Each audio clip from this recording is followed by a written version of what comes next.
Am I on? Hello, you guys. How are you guys? It's been a while. It's been exactly 1 week. How's everyone doing? Hey, Nikki, welcome back. Hey, Katie. Nice to see you again. Losh.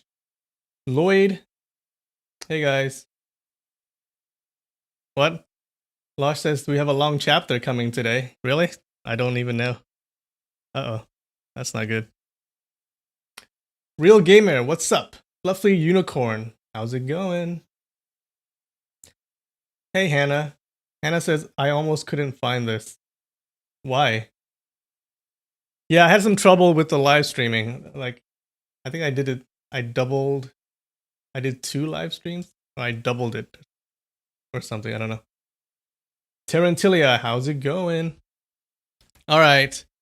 So first off, we start off with some boba. So I made boba with cookies and cream today. Can you guys see? Oh yeah, that's right. So let's see how it tastes. I haven't tasted this yet.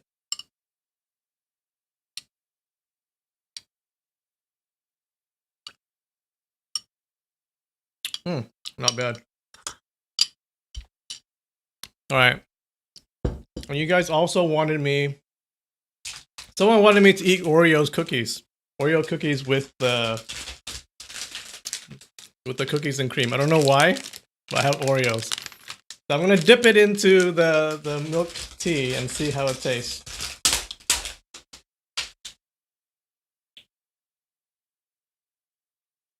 This is turning into a mukbang. All right. Oreos, cookies and cream. Yep.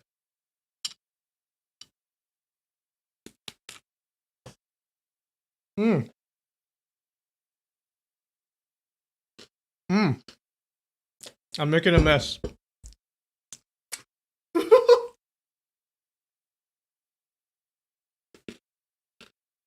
Not bad. Hold on, guys. I need to get a tissue.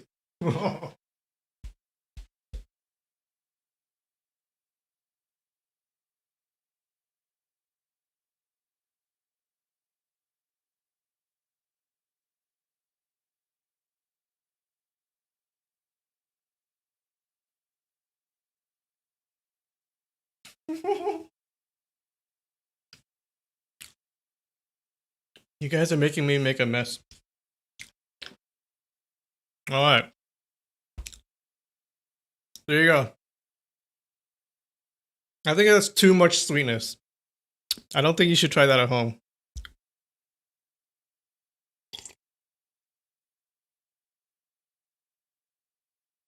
Oh god.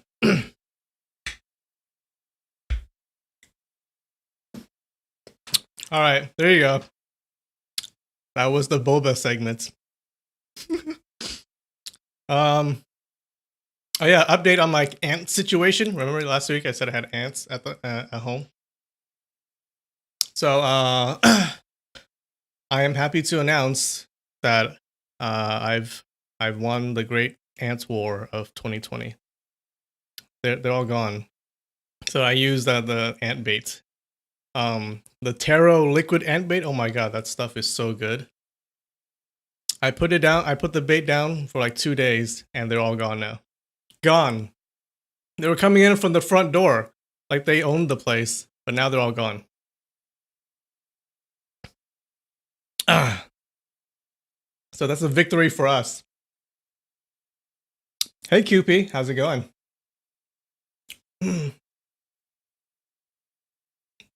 Daughter 9000 says, I see the bubble tea lab is working full steam. That's right. All right. We also had fires. So I live in California. If you haven't heard, my whole state is on fire right now. It's disgusting. And if you guys haven't seen, have you guys seen the fire tornadoes? I'm not even kidding. So let me show you. Let me show you. Apparently, there are now fire tornadoes. What the? Look at this.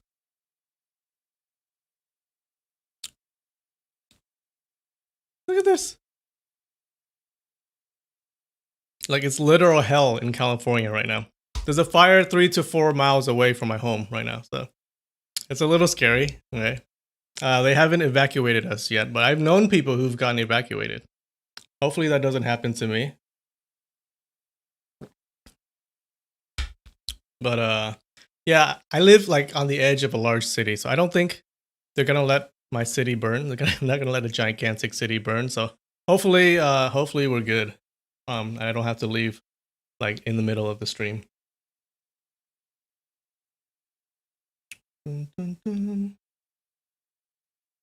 Jorojo, yeah, you're at nighttime. Where are you at, Jorojo?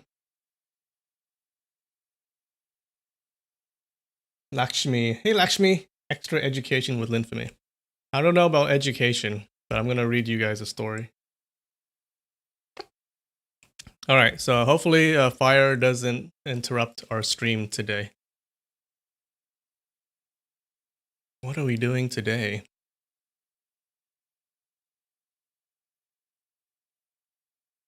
Jim Pennon says, where will you go if you are evacuated? My parents live close by, so I can just go over to them.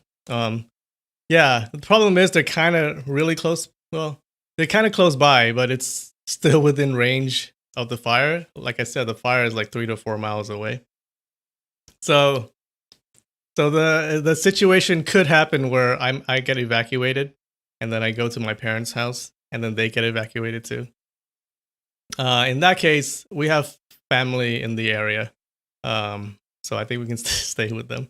Hopefully that doesn't happen. I don't think it will happen, so I don't want to like scare you guys or anything. I don't think it'll happen.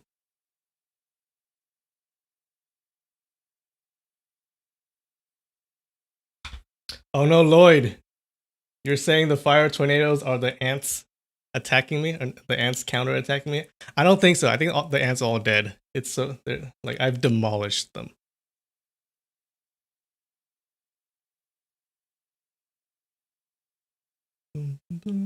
Hey, Yuhin Tam, welcome back. Okay, I think we should get started. Yeah. Oh, that's really sweet. The Oreos are still in my mouth. All right. Let's recap what happened last week. So last week, remember we met this young little girl who was like spouting her mouth off at Yu Changhai, and so the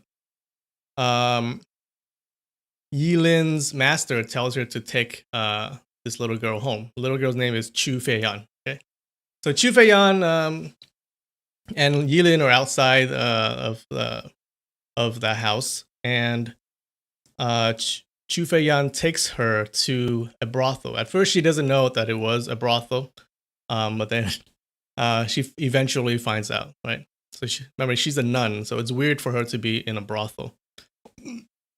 But Chu Feiyan brings her there, and then tells her to help this one guy who is really hurt, right? And this one guy is lying on the bed.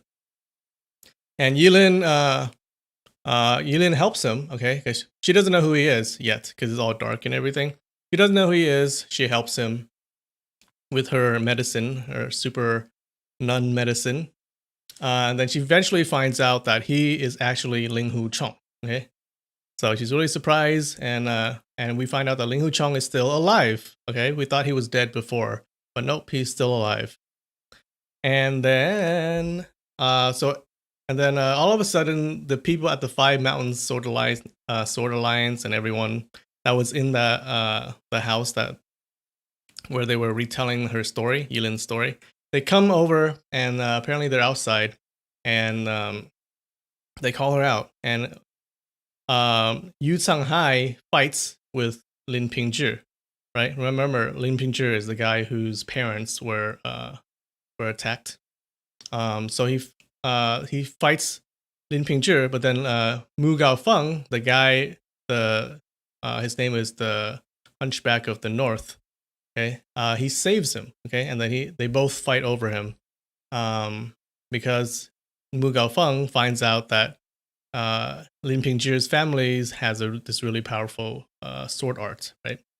So they fight with each other, but then Yu Shanghai admits defeat, or he doesn't want to fight anymore, and then they all go away. And then you were left with Mu Gaofeng and Lin Pingzhi. And then Mu Gaofeng tries to get Lin Pingzhi to call him his master. He's like, if you call me your master, then I'll teach you my martial arts. And then so you can get revenge for your parents. And then, so Lin Pingzhi says he doesn't really want to do that, but he figures he should do that. He has to do that in order to save his family. So he does it, right? So he bows, or he starts to bow and call Mu Gaofeng his master. But Mu Gaofeng, for some reason, just decides to push his head down, like, hey, you better bow down to me, okay? And Lin Pingzhi doesn't like that, right? He's like, he hesitates. And that's where we stop. Yeah. I think that's all that happened, right? If I forgot anything, please tell me.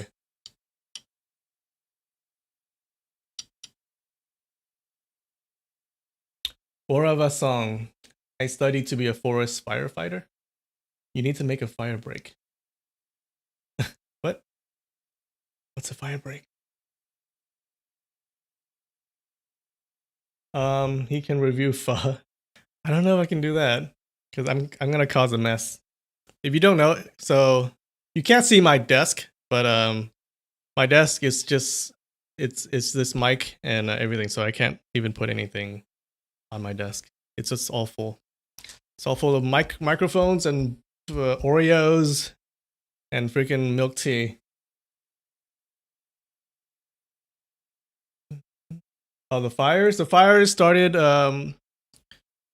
were started by lightning. So there was a thunderstorm, a dry thunderstorm. So it wasn't even raining. It was just lightning. Lightning was happening all over the state, and it just started a bunch of fires. And apparently from today to Tuesday, there's going to be another thunderstorm. So we might be in for a couple of more fires. A couple more fires. Hopefully not, but I don't know. Yuhin Tom says, nice haircut. Oh, thank you. Yeah. You guys like it? See, I just did the same haircut that I did my usual haircut. Because I asked you guys before if you wanted me to get like some other type of haircut. But no one said anything. Or there was no consensus. So I don't know. Let me know what kind of haircut you want me to do. I'll do it. Within reason, I'm not going to get a mohawk. But I'll do whatever you do, whatever you say.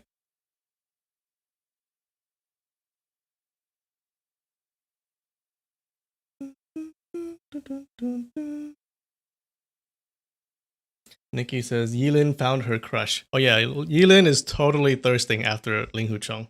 Like, she's a nun, but she's super thirsty. Like me, like I'm drinking so much.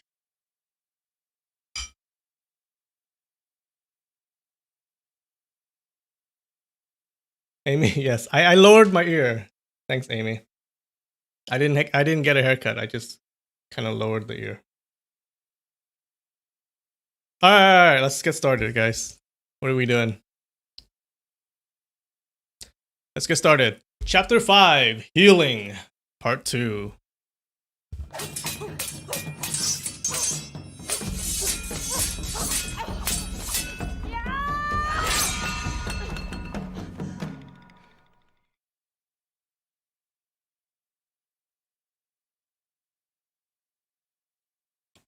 Alright, this is Lin Pingzhi talking. Remember, he's currently on the ground, almost bowing to this guy to be his master. I will agree to be your apprentice only after you agree to rescue my parents. But there's no way I am going to kowtow today, he said loudly. Did you say no way? Let's give it a try and see if there's really no way. The Mu Gaofeng has this really high voice, apparently, so I'm trying to... That's my high voice, okay? Mu Gaofeng said angrily. He pushed even harder. Lin Pingzhi fought with all his strength and struggled to stand up, but he felt as if he was under 1,000-pound rock and simply could not. So he pushed on the ground with his hands Fuck! Oh, god damn it. I keep forgetting to change to the live screen. Ah, that's one shot today. That's one shot today. Why, guys? Chat's calling me out.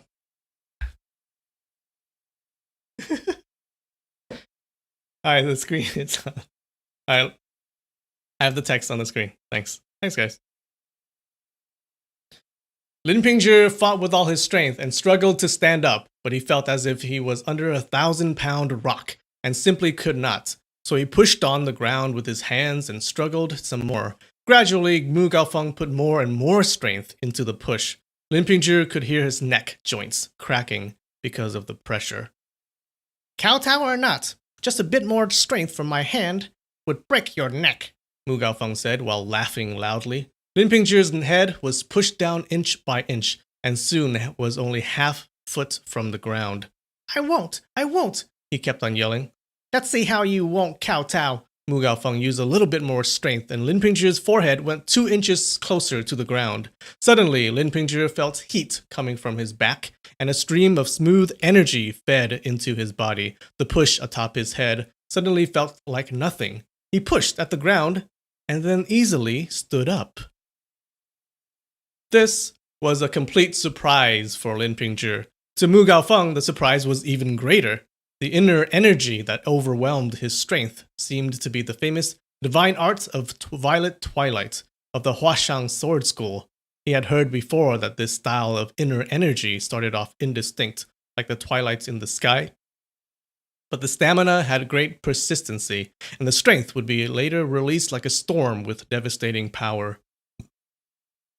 That was why it got its name of Violet Twilight.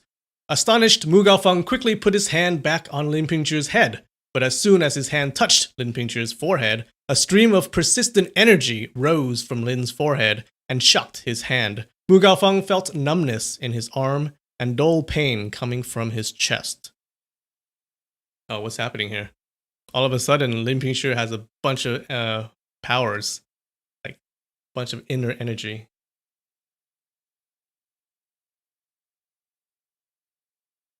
Hey, Bigfoot. Welcome back. Yep, that's my excuse to drink. That is, I just wanted to drink. I didn't forget at all. I didn't forget the text. I just needed a drink. Dr. Cake. Hey, Dr. Cake. Welcome back.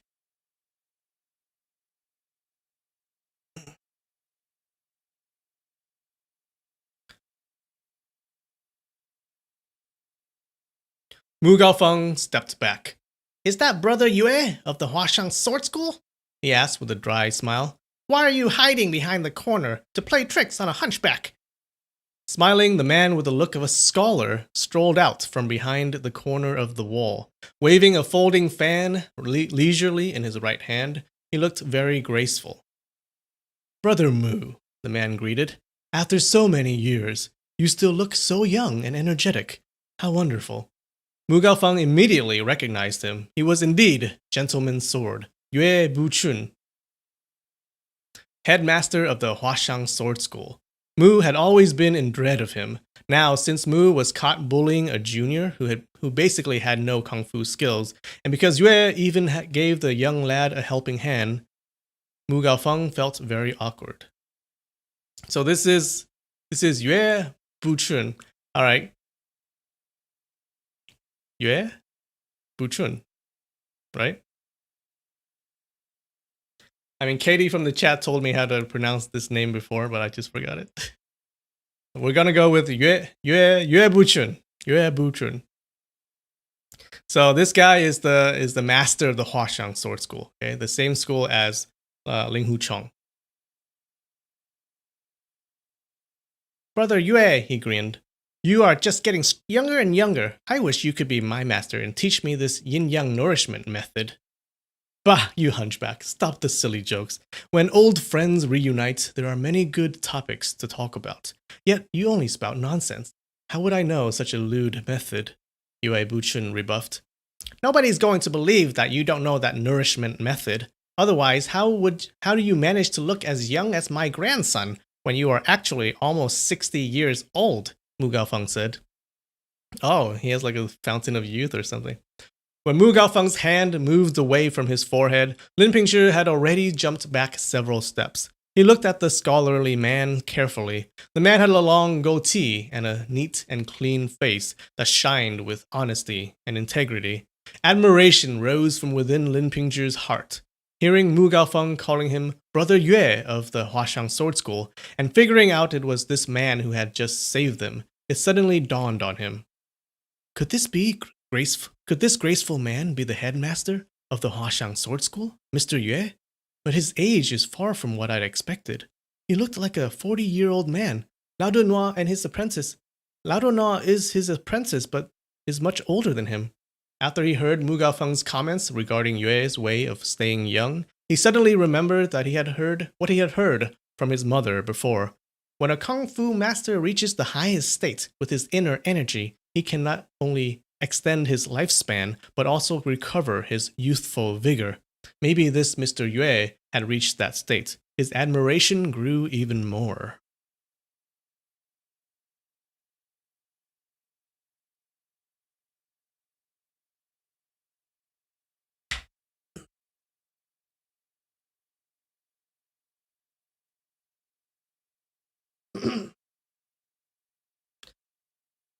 Brother Mu is kidding me again, Yue Buchun said with a light smile. Brother Mu, this young man is a dutiful son, almost a man of integrity. He is good material for an apprentice. No wonder Brother Mu likes him so much. All the trouble he has today originated from his saving my daughter, Ling Shang, in Fuzhou. I really could not just stand aside and not do anything. Will you please show him mercy, for my sake? Mu Gaofeng appeared to be amazed. What? Just with the little kung fu he has, he could save niece Ling Shan? We probably have to reverse that. It was more likely that niece Ling Shan's sharp eyes picked out this handsome boy. Knowing that the hunchback was a mean and obscene person, and that there probably wouldn't be any good comments coming from his mouth, Yue Buchun quickly cut him off. When people from the chivalrous side encounter trouble, they help those in need. The help could be as much as risking one's life, or as little as giving a word of advice. It doesn't really matter how great one's kung fu skills are. Brother Mu, if you are determined to take him as your apprentice, why don't you let the young man ask permission from his parents first, and then come to submit himself to you? Wouldn't that be a win-win solution? Mu Gaofeng knew well that once Yue Buchun stepped in, things would simply not go as he had wished. So he shook his head. I just had a sudden impulse and wanted to take him as my apprentice, but I've lost that interest. Even if this lad kowtows to me 10,000 times now, I won't take him anymore. Out of the blue, he gave Lin Pingzhi a hard kick, which sent him into the air and sprawling 20 feet away. Yue Buchun did not expect that in any way. Mu Gaofeng had shown no sign of a sudden kick. Once his leg was extended, it was already too late to stop him. Lin Pingzhi jumped up immediately after he landed and did not appear to have been injured. Brother Mu, why are you acting like a child? I'll have to say you are the one getting younger now, Yue Buchun said. Relax, Brother Yue, Mu Gaofeng grinned. Although I am bold, I would never dare to offend your...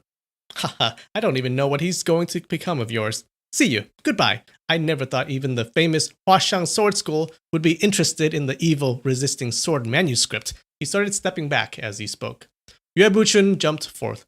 Brother Mu, what are you talking about? He demanded loudly. Suddenly his face seemed to turn a violet color, but the violet color only stayed for a brief moment before returning to Yue's normal coloration. Mu Gaofeng saw the color change and felt a shiver from his heart. So that was indeed the divine art of violet twilight of the Huashang Sword School, he thought. Yu Buchun has good sword skills on top of this amazing inner energy. I'd better not get into a fight with him. So he let out a grin. I have no clue as to what that evil resisting sword manuscript is. I am only joking about it since I saw how Yu Changhai of the Qincheng Sword School worked hard to get his hands on it. Brother Yue, please don't mind me. Please don't mind me. He turned around and walked away.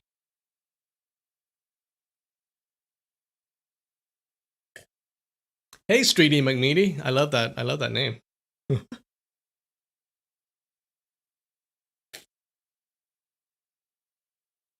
Dr. Cake says, "So, Mr. Fammy, what are you? What do you mean, what am I? What am I drinking? This is just water. I don't think I can drink that milk tea too much while reading because it makes your mouth dry." Amanda, hey Amanda. Oh, you're not late. You're just in time. Well, studying is important, so you should be studying. You and Tom, you're in the middle of a class? Come on. Good job. Dr. Cake. No, I do have boba today. See? I have it. I'm just not gonna drink it too much. I'll take a sip from time to time.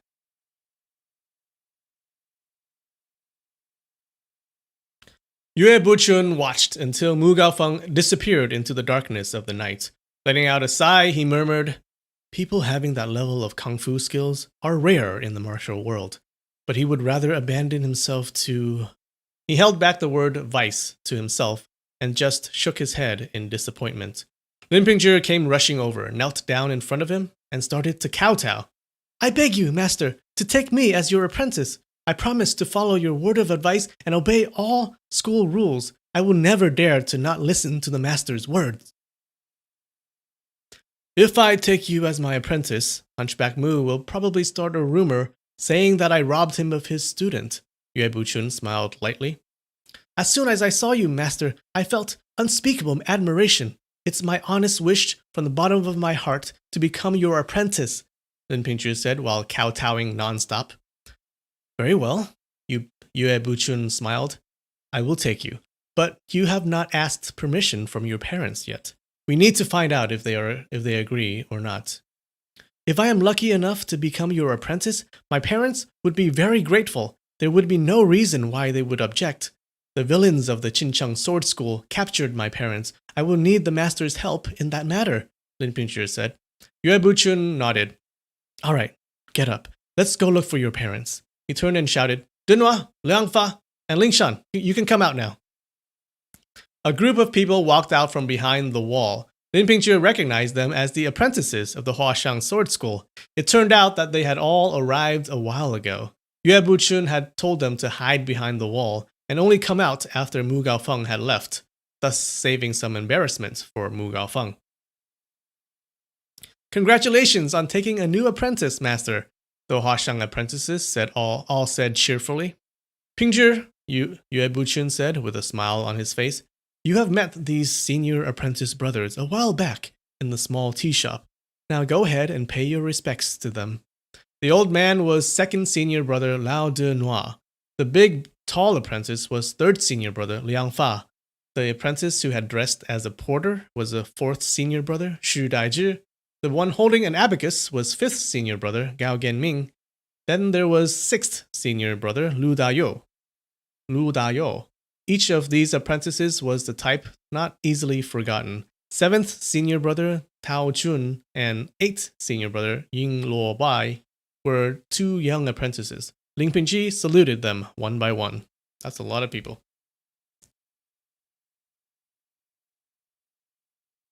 Giggles came from behind Yue Buchun's back. A gentle but crisp voice asked, "Daddy, am I a senior apprentice sister or a junior apprentice sister?" In a daze, Lin Pingzhi recognized the wine-selling girl as the one called Little Apprentice Sister, standing by all the other Huashan apprentices. She was actually the master's daughter. Sticking her head out from behind Yue Buchun's back, showing only half her snow-white face, she quickly glanced at Lin Pingzhi with her rolling eyes, then hid back behind Yue Buchun again. Lin Pingzhi thought, "I remember the girl in the wine shop had a very ugly, pox-covered face. How did her face change?" In the dim moonlight, he could not see the girl's face clearly when she stuck her head out, and then drew it back so hurriedly. But even so, he could tell that the face was a pretty one.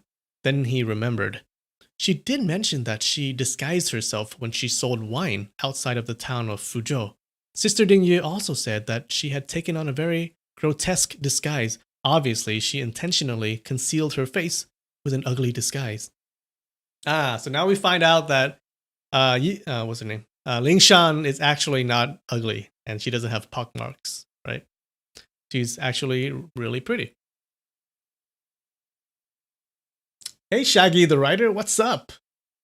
Thanks for the super chat. He says Adventures in the Multiverse book on Barnes and Noble or Amazon. All right. Hey, go buy his book. I'll read whatever you guys say on the super chat. Dun, dun, dun. Scream Cheese says Xiaojan. Xiaojan on the video thumbnail threw me off. Yeah. He's a good he has a good face and he makes you click.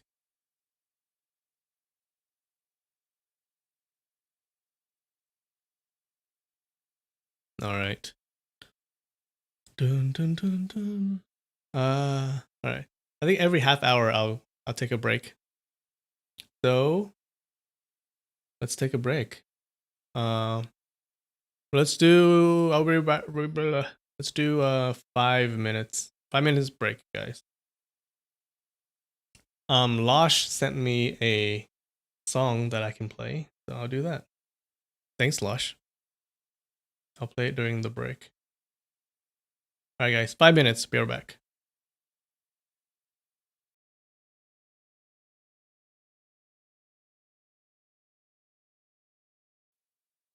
DSK says, "I'm sorry, Linfamy." Why are you sorry? What did you do? What did you do to me? Jigsaw plays. Hey, Jigsaw, how's it going? Nikki says, Amanda, you should send Linfamy one of your live stream paintings. You do live stream paintings? That's cool. Do you have a channel? Maybe I'll check it out.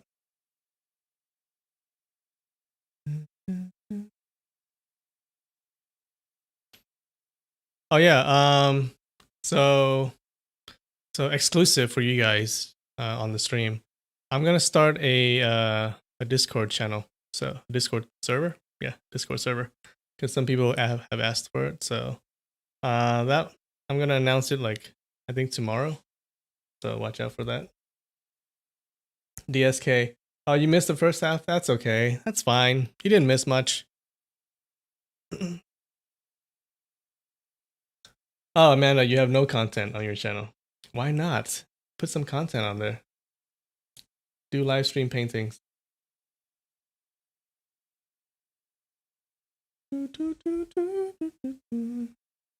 Dr. Cake says, did you get a haircut? I sure did.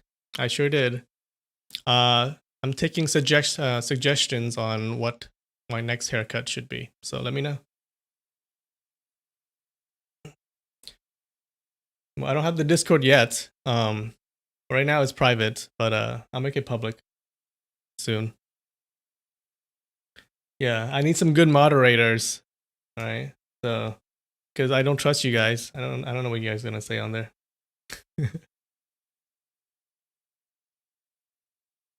You're all degenerates. Oh, Amanda, you do mini sculptures. That's awesome. Dreadlocks. It's too short to have dreadlocks. No. Sasuke style? What is Sasuke style?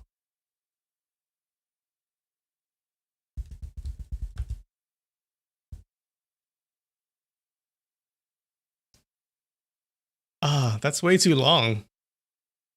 Like, I'm thinking short hair, because I can't grow it that long.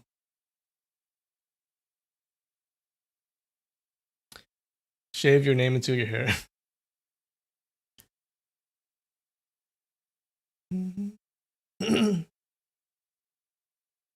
Yeah, and folks would be posting dirty pics. Yeah, I know, Nikki. I know, folks. Some folks would be doing that.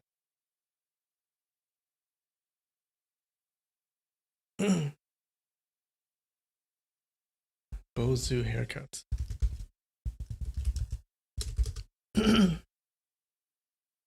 Oh my god. This one looks pretty good. How about this guy?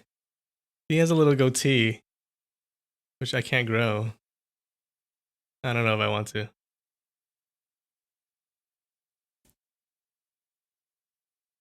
Yeah, when I was young, my hair used to be really long. Well, not really long, but like this long. And it was like parted in the middle. Not good. Like if you look back at it, ugh. Um, and when I was like a little kid, like when I was 7 or something, my hair was puffy and it looked like Frankenstein. For some reason, it goes up like this, but then it just stays flat at the top, like Frankenstein. I don't know if I don't know if I have a picture. I'll find a picture for you guys. It's so funny.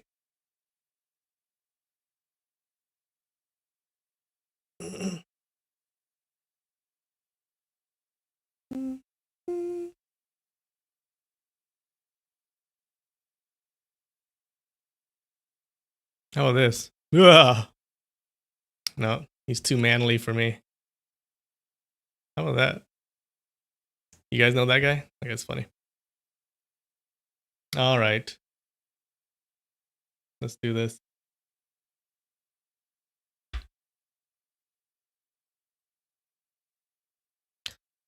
So looks like Lin Pingzhi just joined the Huashang Sword School. Good for him, you know. Like he worked hard. He traveled a long way, so he should be in that school. Everyone here all joined the school later than you, but they still call you Little Apprentice Sister. You are destined to be called Little Apprentice Sister. So of course, it's a Little Apprentice Sister again. Yue Buchun laughed. No way, the girl declared with a grin. Starting from now, I am going to be a Senior Apprentice Sister. Daddy, Junior Apprentice Brother Lin will have to call me Senior Apprentice Sister. Later, when you get another 100 or 200 apprentices, they all have to call me Senior Apprentice Sister. Giggling, she walked out from behind Yue Buchun. Under the dim moonlight, Lin Pingzhi could vaguely make out a pretty oval face and a pair of bright eyes looking straight at his face. Lin Pingzhi bowed deeply. Senior Apprentice Sister Yue. Wait. Who's saying that?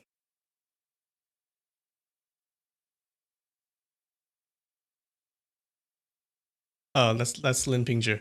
Senior Apprentice Sister Yue, I only gained Master's mercy and became an apprentice today. The one who becomes an apprentice earlier is the senior. Of course, I am the junior apprentice. Yue Lingshan was very pleased. She turned to her dad. Daddy, he called me Senior Apprentice Sister out of his own free will. I didn't force him. Yue Buchun laughed. He had just joined our school, and you are already talking about forcing. He will probably think that everyone in our school is like you, the seniors forcing their wills upon the juniors. What a frightening prospect. All the apprentices laughed at these words. Daddy, Yue Lingshan said, Big Apprentice Brother was hiding here to recover from his wounds. He was struck by that stinky Taoist priest and is in a serious condition. Let's go find him, quickly. Yue Buchun frowned and shook his head. Genming, Daiji, you two go carry Big Apprentice Brother out, he said. Gao Genming and Xu Daizi answered in unison and both jumped into the room through the window. But soon they reported, Master, Big Apprentice Brother is not here. There's no one in the room. Candlelight spilled through the window when they lit the candle in the room. Yue Buchun frowned even more as he really did not want to enter such a disreputable place. You, he said to Lao Dunhua, go in there and check it out. Yes, master, Lao Dunhua answered and then walked towards the window. I'll go check too, Yue Lingshan suggested. Yue Buchun grabbed at her arm. Nonsense! You are not allowed to go in places like this. Yue Lingshan almost cried. But Big Apprentice Brother is so badly wounded. I am afraid that he will die.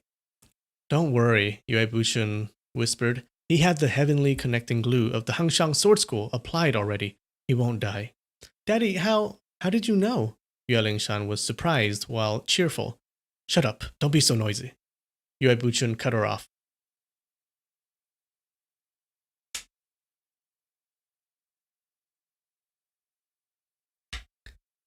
I would look great with a mustache. No, I would not. I would not.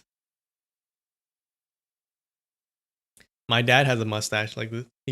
He like has this really big old mustache. And it's weird. Okay, guys, tell me, okay? Is it weird to have a mustache but no beard? Just a mustache. That looks weird, right? That looks like, I don't know, it looks like a that's the pedophile look. The gigantic mustache. I don't know.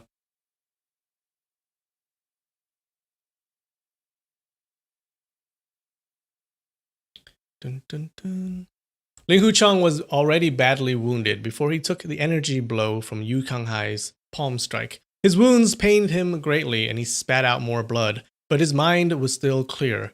He heard the arguments between Mu Gaofeng and Yu Changhai, how everybody left, and how his master had showed up. He was a man who feared nothing except his master. As soon as he heard his master talking to Mu Gaofeng, thoughts of how his master would punish him for all the mischief he had gotten into crossed his mind. The worry was so great that he even forgot about the pain from his wounds. He turned to the bed and whispered, "A disaster is about to strike. My master is here. Let's get out of here." Right after these words, he staggered out of the room and steadying himself against the wall. Chu Feiyan dragged Yilin from under the quilt and followed him. Seeing how Ling Hucheng teetered along and was on the brink of falling down at any second, Yilin and Chu Feiyan both rushed over and supported him by his arms. Ling Hucheng clenched his teeth and walked through a corridor. He knew that his master had outstanding eyes and ears. The moment he walked out, the master would know about it. Seeing a big room to the right, he immediately walked into it. Close the door and the window, he said. Xu Feiyan followed his instruction and shut the door and window. Ling Hucheng could not maintain his composure any longer and collapsed onto the bed, breathing hard. The three of them kept very quiet, and after a long while, they heard Yue Buchun's voice far away saying, "He's not here. Let's go." Ling Hucheng let out a long breath and felt much more relaxed. After some time had passed, someone came into the backyard and called out in a low voice, "Big apprentice brother! Big apprentice brother!" It was Lu Dayou. Ling Hucheng thought, Monkey 6 has always been the closest to me. That's his nickname, Monkey 6. He almost answered when he suddenly heard the bed curtain shaking. It was Yilin, trembling in fright when she heard somebody approaching. If I answer Monkey 6, Ling Hucheng thought, it could really ruin the little sister's reputation. So he kept his silence. Lu Dayou walked past the window while calling, "Big apprentice brother! Big apprentice brother!" all the way. The calling receded further and finally faded into the night. "Hey, Ling Hucheng," Chu Feiyan suddenly broke the silence. "Are you going to die?" "How can I die? If I die, it would really hurt the reputation of the Hangshang Sword School, and I'd be letting them down," Ling Hucheng answered. "How do you figure?" Surprised, Chu Feiyan asked.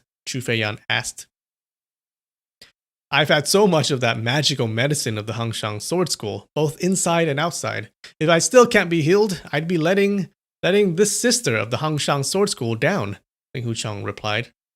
"Yep, if you died, you would really be letting her down," Chu Feiyan grinned. Knowing how seriously Ling Hucheng had been wounded, and seeing how he was still making jokes, Yilin admired his attitude and almost felt a bit less stressful.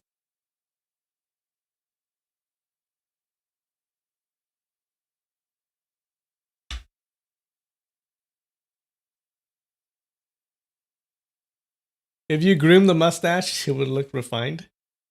Like, should I like make it a little like the, what do you call that? The evil bad guy type of mustache?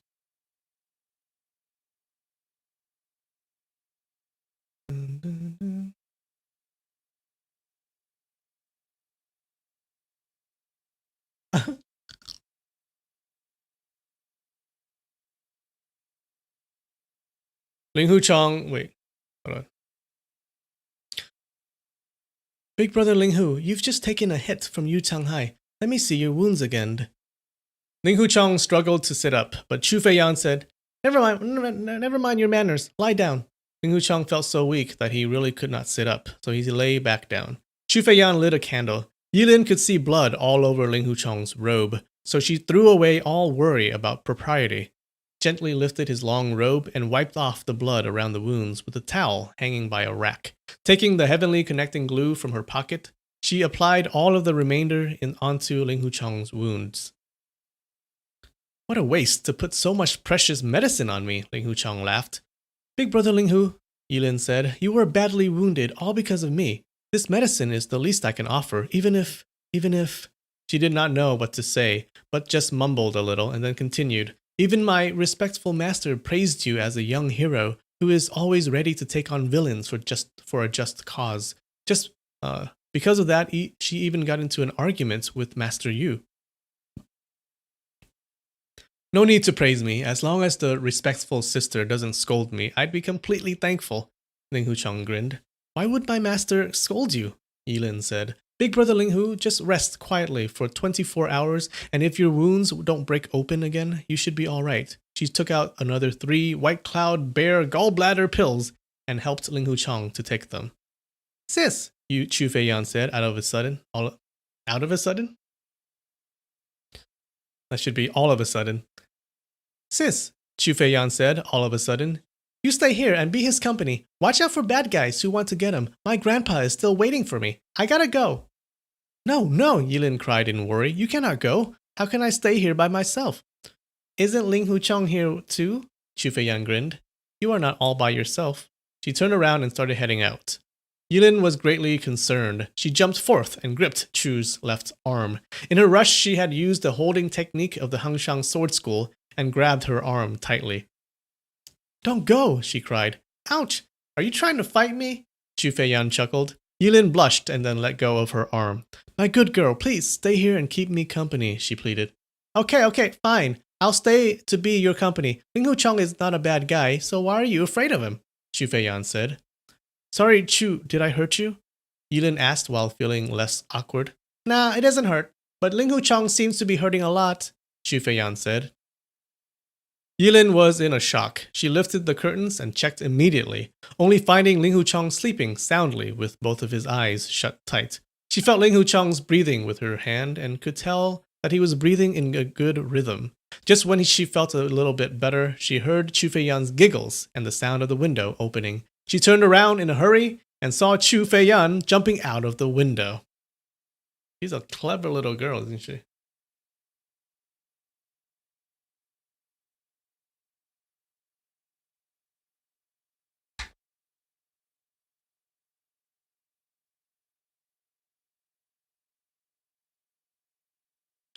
Yilin was astounded and felt completely lost. She walked next to the bed and called, Big brother Ling Hu? Big brother Ling Hu? She just left. But the effects of the medicine had kicked in. Ling Huchong was completely out. He didn't hear any of Yilin's words. Trembling, Yilin was very frightened. It took her a long while before she gained enough strength to shut the window. I'd better leave soon, she thought aloud. What if Big brother Ling Hu wakes up and then starts talking to me? What am I going to do then? And she thought, he is so weak right now. Even a child could easily kill him. How could I leave him and just flee the scene? In the dark nights, occasional dog barks echoed from deep valleys far away. Other than those occasional sounds, there was just dead silence. People from the brothel had fled a long time ago. It almost felt as if Ling Huchong, behind the bed curtain, was the only person left in the entire world beside her. Yilin sat stiffly on a chair, afraid to move. After what seemed like an eternity, cock crows could be heard from all directions. It was almost dawn. Yilin started to worry again. It's going to be daybreak soon, and then people would be arriving. What should I do? She had been a Buddhist ever since she was a small child, and had always been taken care of by Sister Ding Yi, so she really lacked real-life experience on how to handle difficult situations. She could only worry, having no idea of what to do. Suddenly, the sound of footsteps came from the alley outside. It seemed to be from 3 or 4 people. The sound of their footsteps could clearly be heard in the stillness of dawn. The group stopped in front of the gate of the Jade House. You two, search the east side. The 2 of us will search the west side. If anyone spots Ling Huchong, make sure you capture him alive. He is very badly wounded and won't be able to resist, a voice said.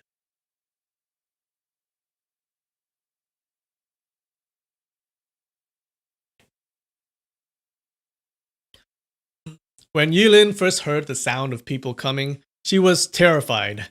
Then, when she heard them talking about capturing Ling Hu Chong, she formed a resolve in her mind. No matter what, I will protect Big Brother Ling Hu and never let him fall into the bad guy's hands. As soon as she made up her mind, fear seemed to slip away and her brain started functioning again. She rushed over by the bed and pulled out the bed sheet. After quickly wrapping Ling Hu Chong in the sheet, she picked him up in her arms, blew out the candlelight, and pushed open the door gently and then sneaked out. She couldn't tell which direction she was going and just made sure she was walking in the opposite direction from which the voices came. As soon as she passed a vegetable garden and arrived at the back door. The back door was already half open. When the occupants of the brothel left, they probably just left it open in their hurry. She carried Ling Hu Chong out of the back door and dashed along the small alley. In no time, she had reached the town wall. I must get out of the town. There are simply too many enemies for Big Brother Ling Hu, she thought. She walked along the town wall, and as soon as she reached the town gate, she dashed out. She kept running non-stop for at least 3 or 4 miles. She intentionally picked small roads that led into the mountains. Then, when there were no more roads, she found herself in a small alley. Feeling a tad relieved, she looked down at Ling Hu Chong and found him staring right into her eyes, a smile on his face. Yilin almost panicked. Her arms started quivering, and Ling Hu Chong's body slipped out of her arms. Oops, she cried out and rapidly bent down and extended her arm in a move called Carry the Holy Scripture. Luckily, her reactions were quick, and she caught him before he hit the ground. But because she lost her balance, she staggered before regaining her balance. Sorry, she said hurriedly. Are your wounds still hurting? I am fine. Why don't you take a rest? Ling Hu Chong smiled. Yilin had completely forgotten about herself when she was running away from the Qincheng apprentices. All she could think of was how to keep Ling Hu Chong out of danger. Now, when they were finally safe, she felt like her body was ready to fall apart. She used up her last bit of strength and put Ling Hu Chong down on the meadow, gently, and then collapsed onto the meadow, breathing hard, trying to catch her breath.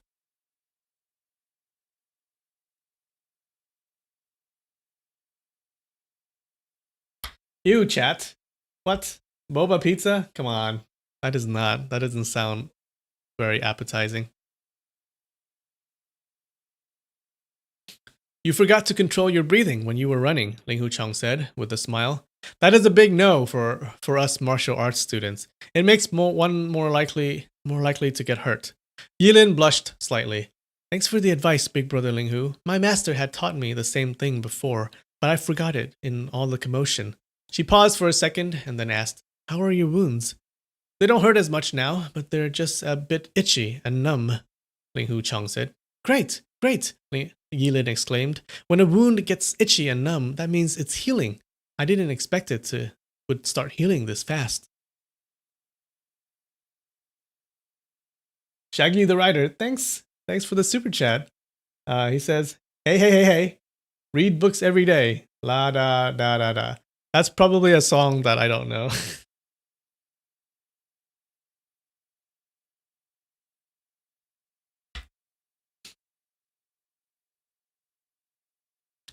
Ling Hu Chong was quite moved seeing Yilin's joy.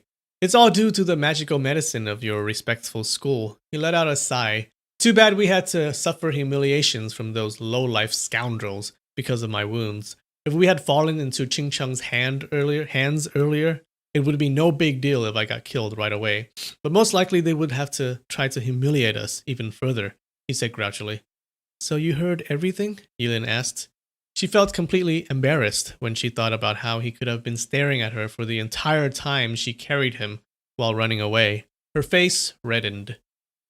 Ling Hu Chong didn't realize that she was actually feeling embarrassed and thought she was just exhausted from so much running. Apprentice sister, why don't you do some of the breathing exercises of your school to help harmonize your inner energy so you don't suffer any internal injuries? All right, Yilin agreed.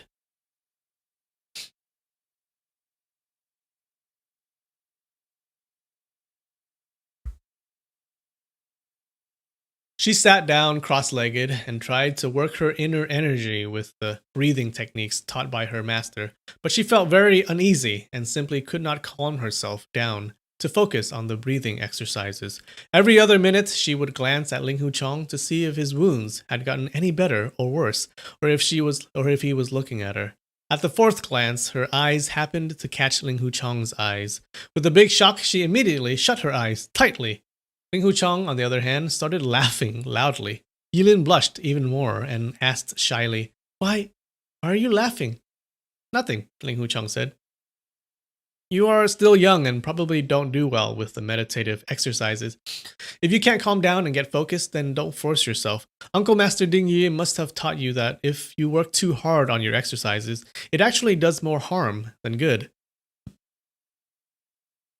Especially for breathing exercises, you need to find yourself in a calm state.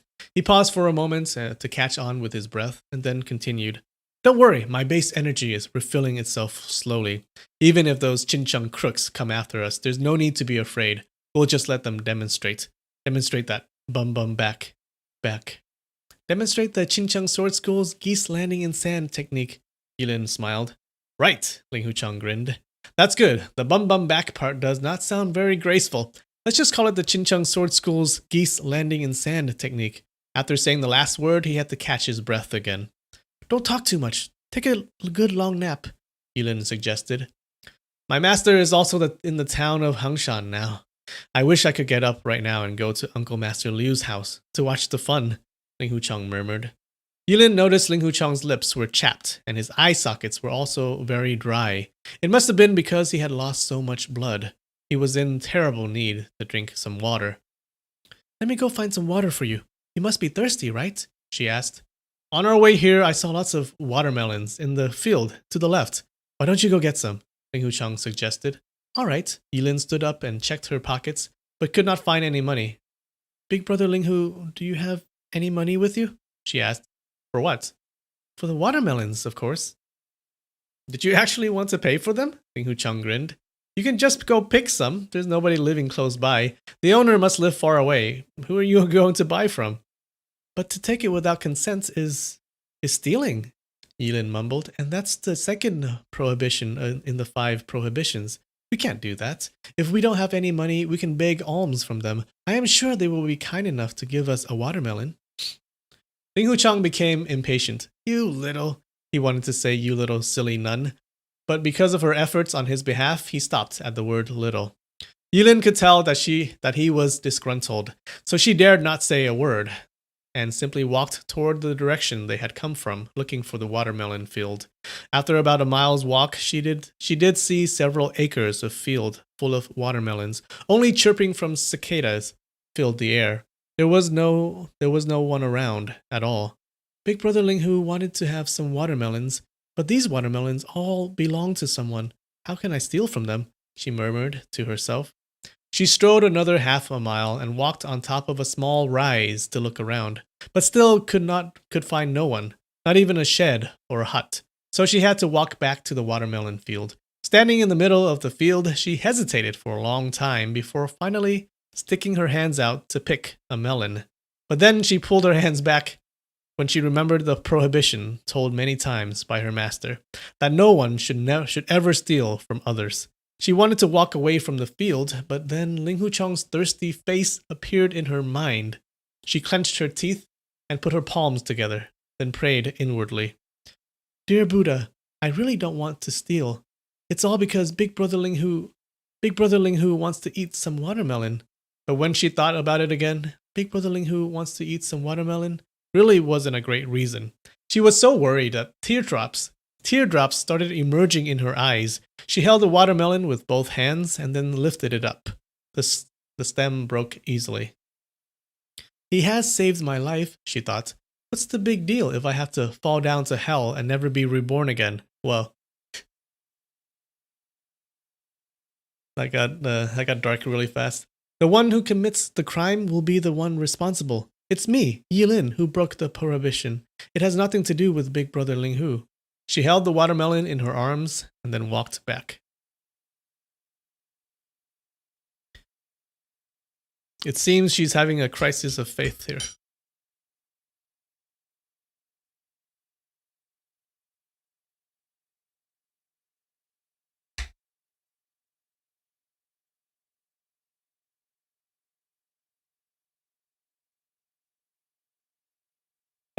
Katie, thirsty face. I like that. I didn't catch that.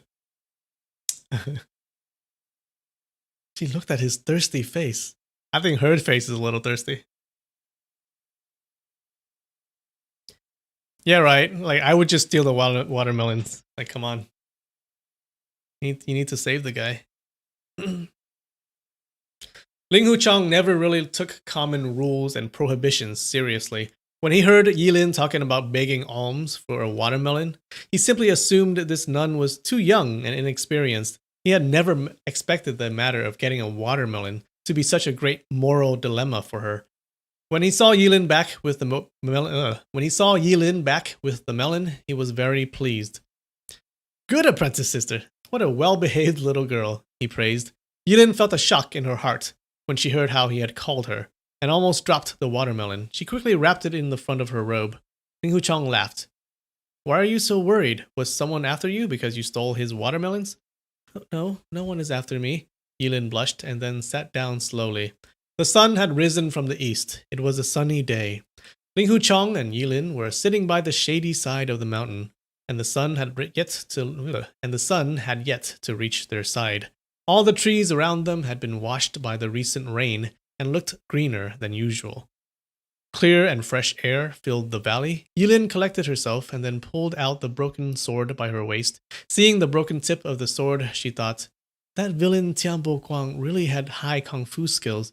If it weren't for big brother Ling Hu risking his life to save me, I wouldn't be sitting here in peace. She glanced at Ling Huchang from the corner of her eyes and saw a bloodless face with sunken eye sockets. For him, she thought, even if I have to violate more rules and break more prohibitions, I will have no regrets. To steal a watermelon is really nothing. By then, she finally cleared all the guilt from her mind. She wiped the broken sword clean with a corner of her robe and then sliced the watermelon open. A sweet smell quickly filled the air. Good melon! Ling Huchang sniffed and then shouted, Apprentice sister, I just remembered a joke. In the Lantern Festival earlier this year, when several fellow apprentices of our Huashang Sword School got together to drink wine, little apprentice sister Ling Shan composed a riddle. It went, a small dog on the left and a dumb melon on the right. What's the character? At that time, 6th junior apprentice brother Lu Dayo, he's the one who was looking for me last night, was sitting to her left. I was sitting to her right.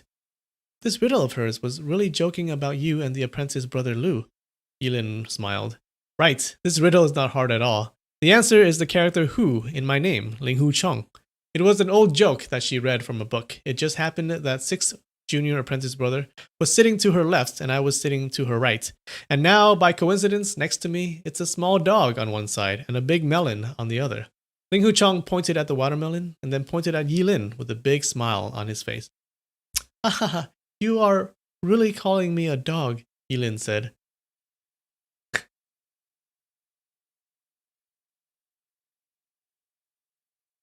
Well, ooh, Amanda, you're taking sculpture ideas? Dun, dun, dun. Yeah. Yeah, make a kitsune.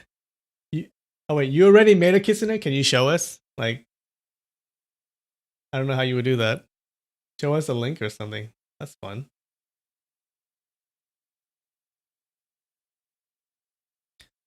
All right, guys. 5-minute break. 5-minute break.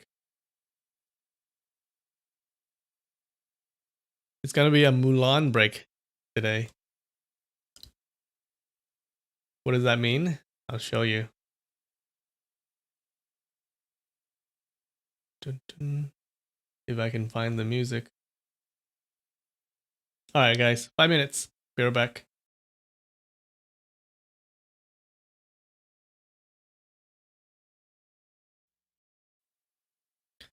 Welcome back. That was Jackie Chan. The first song, I'll Make a Man Out of You. He's a great singer, right? I can kind of karaoke that song too. Maybe we'll do that someday. I gotta figure out how to get like a karaoke thing going. That would be fun, right?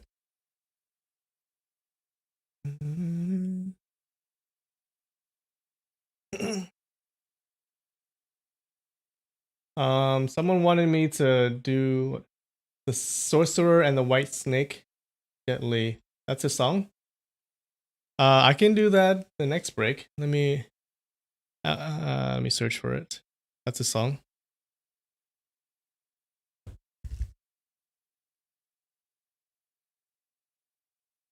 Hold on. I gotta put it here. The stream doesn't like it when I play YouTube. I think my upload speed is too low, so it might kill the stream.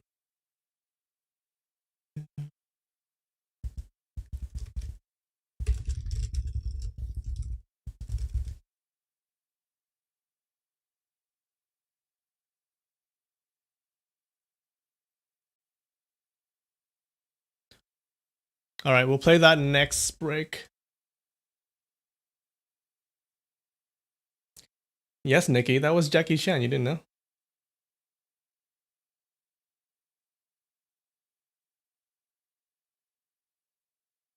Bigfoot. Discord is like a chat channel. Text chat / voice chat channel.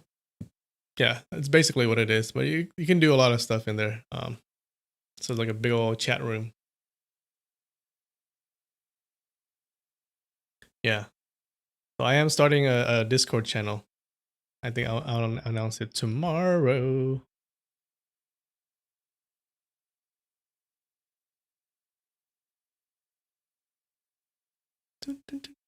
All right. What are they doing? They're eating watermelon.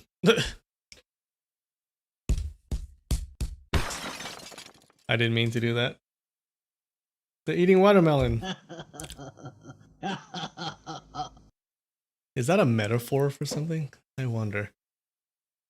She cut the melon into slices. After taking out the seeds, she handed him one. Ling Hu Chong took a bite. The melon was very sweet and soothing. He quickly finished it.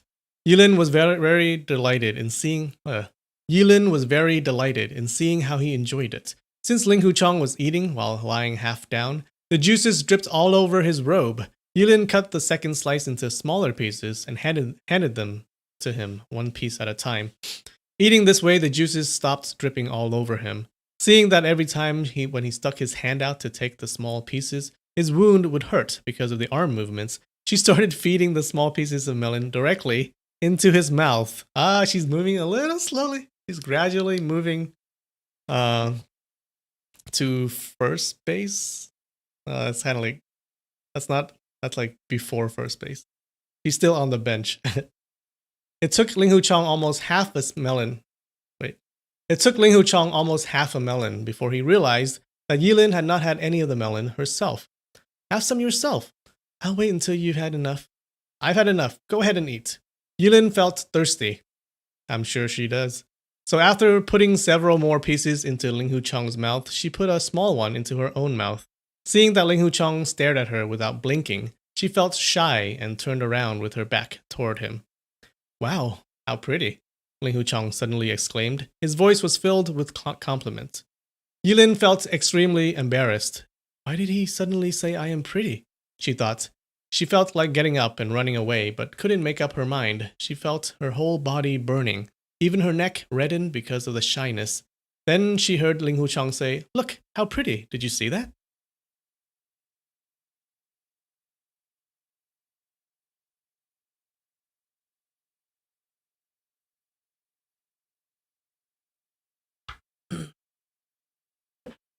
Yilin turned slightly and saw him pointing at the west sky. She looked, following his finger, and saw a beautiful rainbow in the distant sky extending out from behind the trees.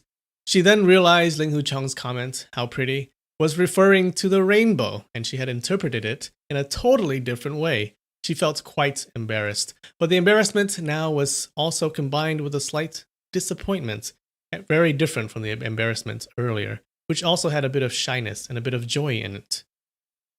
Listen carefully. Did you hear that? Ling Hu Chong asked. Yilin leaned her body and listened carefully. She could vaguely hear the sound of flowing water down coming from where the rainbow had started. Sounds like a waterfall, she replied. Exactly. After so many days of rain, there must be waterfalls all over the valley. Let's go take a look. You'd better just quietly rest a few more moments. Yilin suggested. There are only bare stone around here. So dull. I think it's better to go watch the waterfalls, Ling Huchang insisted. Yilin did not want to oppose his will, so she propped him up. She blushed when she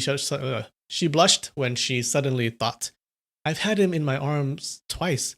The first time was when I thought he had died. The second time was when I was fleeing from danger. Although he is still wounded badly, he is completely conscious. How can I hold him in my arms again? He is insisting on going to the waterfall. Could it be that he wants me?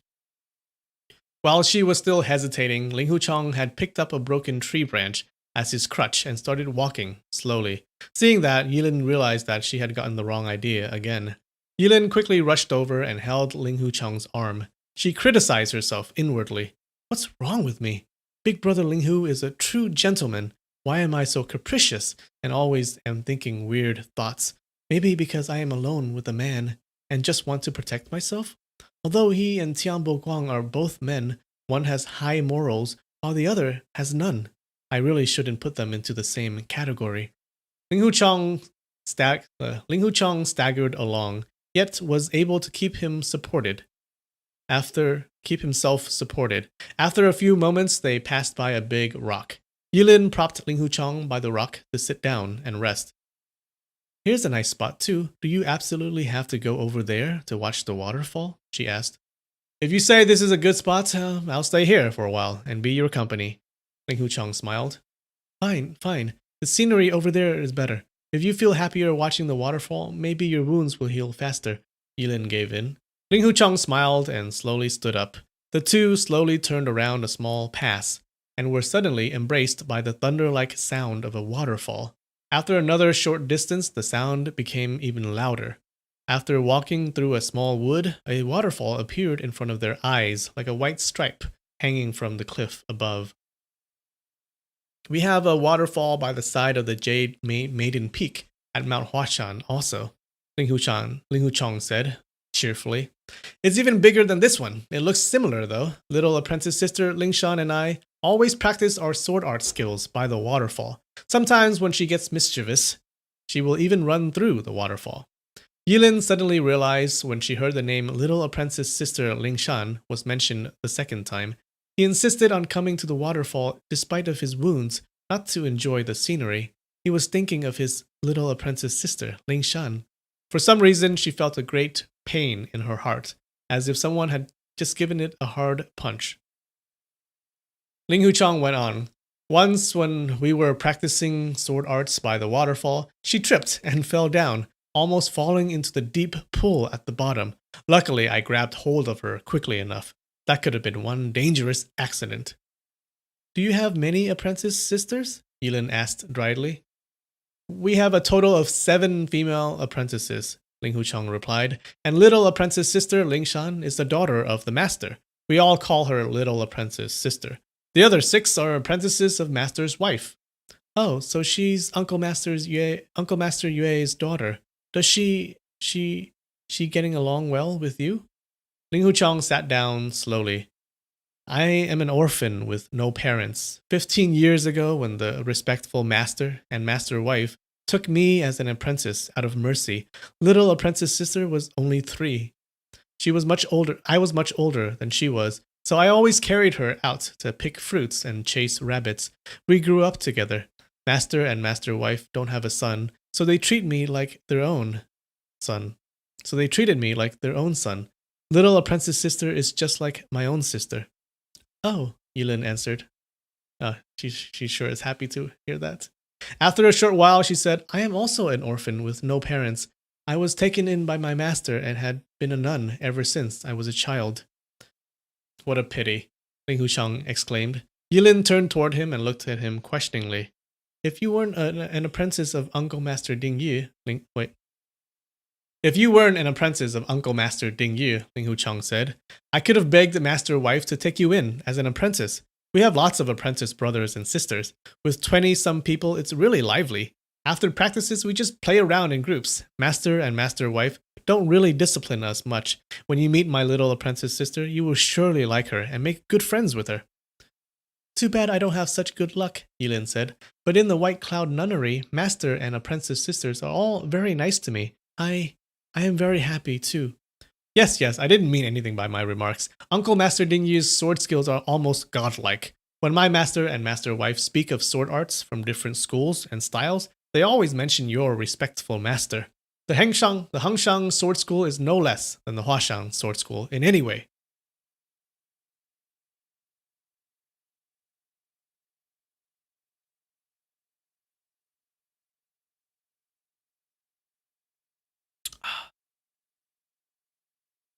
Big brother Ling Hu, Yilin said. The other day when you said to Tianbo Guang that fighting while standing up, Tianbo Guang was the 14th best in the martial world. Uncle Master Yue was 8th. Then how is my master ranked? Ling Hu Chong began laughing. I was just fooling Tianbo Guang. There isn't any ranking like that. Everyone's kung fu skills change every single day. Some get better and some get worse because of old age or the like. How could someone actually rank all of them?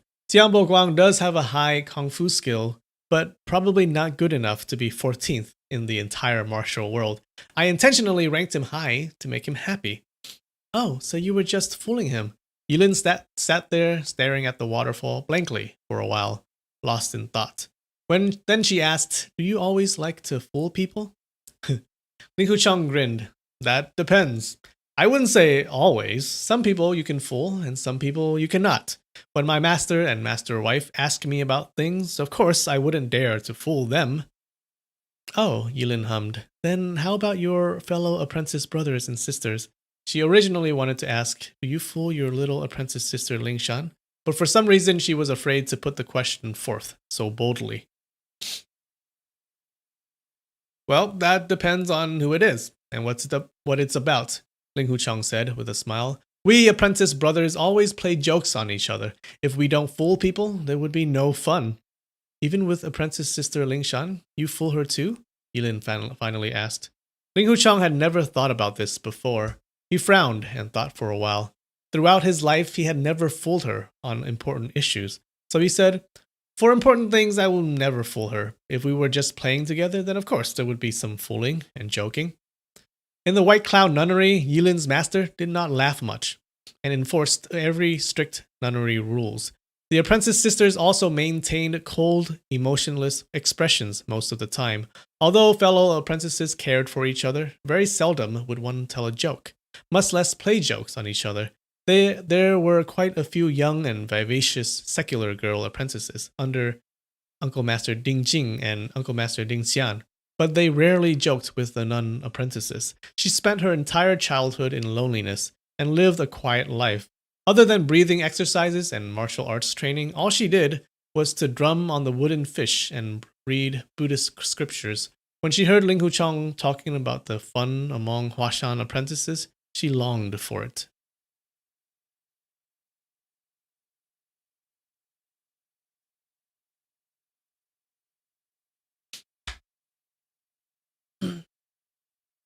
It would be really fun if I could go with him, and it would be really fun. It would be really fun if I could go with him to play at Mount Huashan, she thought. Then she figured, after all the major disturbances I caused this time, Master surely wouldn't let me out again once we get back to the nunnery. Playing at Mount Huashan would only be wishful thinking. Even if I did go to Mount Huashan, he would be accompanying his little apprentice sister all the time. I don't know anyone else. Who's going to keep me company? A sudden sadness came over her. Tears almost rolled down her cheeks. Ling Huchong did not notice. He stared at the waterfall and said, Little apprentice sister and I are working on a set of sword arts that will have moves working along with the falling water. Apprentice sister, do you know what the purpose is? I don't know. Yilin shook her head. Her voice choked, but Ling Huchong didn't notice that either. When we fight somebody, he went on, if he has a good level of inner energy, then the fierce inner energy is released along with his punches or weapon slashes. The inner energy, although invisible, will knock our swords away.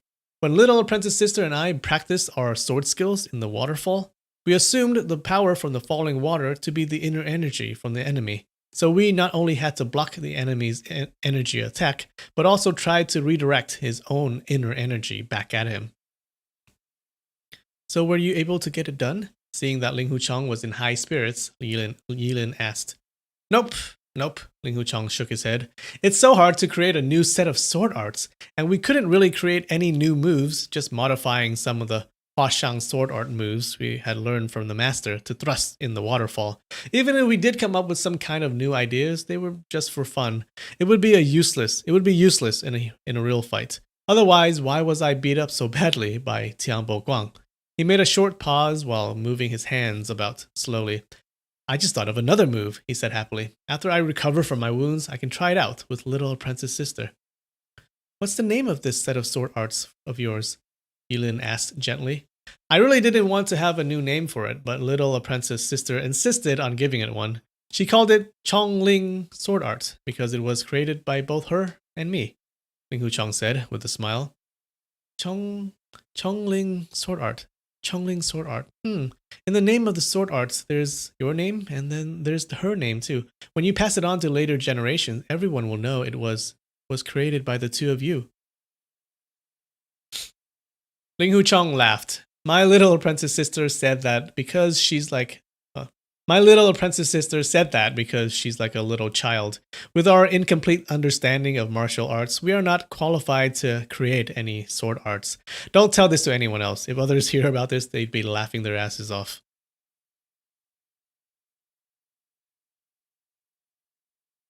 Of course, I won't tell anyone, Yulin said. She stopped for a moment and then smiled. Actually, others have already heard about how you created your own sword art. Ling Huchong was astounded. Really? Did apprentice sister Lingshan tell others? He asked. It was you who said it to Tianpo Guang, Yulin grinned. Didn't you say you created a set of sword arts, thrusting at flies while sitting down? Ling Huchong burst into loud laughter. I was making things up with him. You still remember that, huh? Then he laughed loudly. The muscles around the wound moved, and he grimaced with discomfort. Oh no, it's my entire fault. Your wounds are hurting again. Please, don't speak anymore. You need to rest quietly, Yulin said. Ling Huchong closed his eyes, but after only a short while, he opened them again. I just thought the scenery here was better, but now that we're by the waterfall, we can't see the rainbow anymore. The waterfall has the beauty of a waterfall. The rainbow has the beauty of a rainbow, Yulin said. Ling Huchong nodded. That's absolutely right. There are no perfect things in the world. When one works so hard to go after something, once he gets it, it's no big deal anymore. But the things he had in his hands would have been lost. Big brother Ling Hu, what you just said has profound meaning behind them. It's a pity that my understanding of Buddhism is so shallow and could not understand the full extent of it. But if my master heard your words, she would be able to come up with a good explanation. What profound meaning? What do I know? I am tired.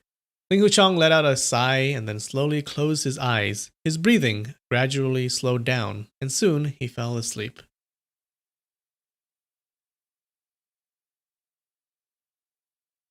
Whew. This is another long chapter, you guys.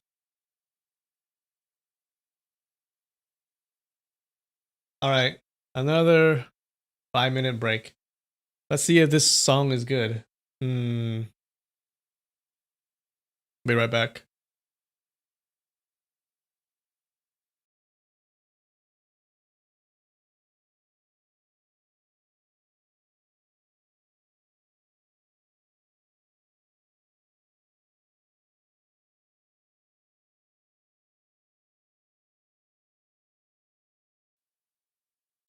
I'm back. Amanda, yes, you can request songs, of course. Why not? And let me know what you want to hear. Bigfoot, you are so right. Toyotas run forever. My first car was a Toyota. It was like a 95 Toyota. And that thing lasted forever. I remember the first time I got a license. I took my Toyota Corolla 95, okay? This is a car that when you go up to 75, it starts shaking. So I went up to, I think, almost 100. That was my first week. I was like, how fast can this car go? And it went almost 100 on the freeway. And it was great. It was awesome. Until this cop comes from behind and just pulls me over. I was like, oh shit. And then he pulls me over and he goes, you know how fast you were going? I'm like, I'm not sure. I'm not sure, officer. And he's like, yeah, you were going at 90 something miles. It might have been 100. I don't, or not. I forget. But he was a nice guy. He was like, you know what? I'll note it down to 85. Okay. But he still gave me a ticket. But yeah, that was bad, right? Because if I was going 90 something, I think over 100 they take away your license. That was my first week with the license.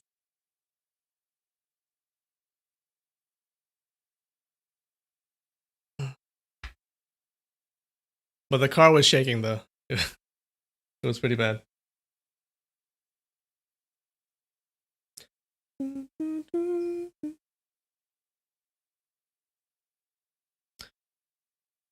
All right.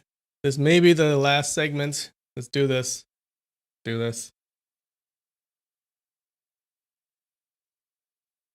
So Yilin is having the time of her life, huh? Ling Huchong doesn't feel like he's having the same feelings. I think this is kind of one-sided, unfortunately. Yilin stayed by Ling Huchong's side and gently whisked a leafy branch to drive away mosquitoes and other bugs from him. After a couple of hours, she felt tired too and almost fell asleep. But she suddenly thought, when he wakes up later, he will definitely get hungry. There's not much to eat around here. Why don't I go get a couple more watermelons? They would help to rid our thirst and hunger. So she strode back to the watermelon field and picked 2 more melons. Afraid that someone or wild animals might bother Ling Huchong while she was away, she rushed back. Only after she saw him sleeping soundly did she relax and sat down quietly beside him. Ling Huchong opened his eyes. I thought you had gone back, he said with a smile. Gone back? Yilin was surprised. Aren't your masters and apprentice sisters still looking for you? They must be worried, Ling Huchong said. Yilin hadn't thought about that at all. Now hearing these words, she got worried. When I see Master again later sometime, will she be angry at me? She wondered.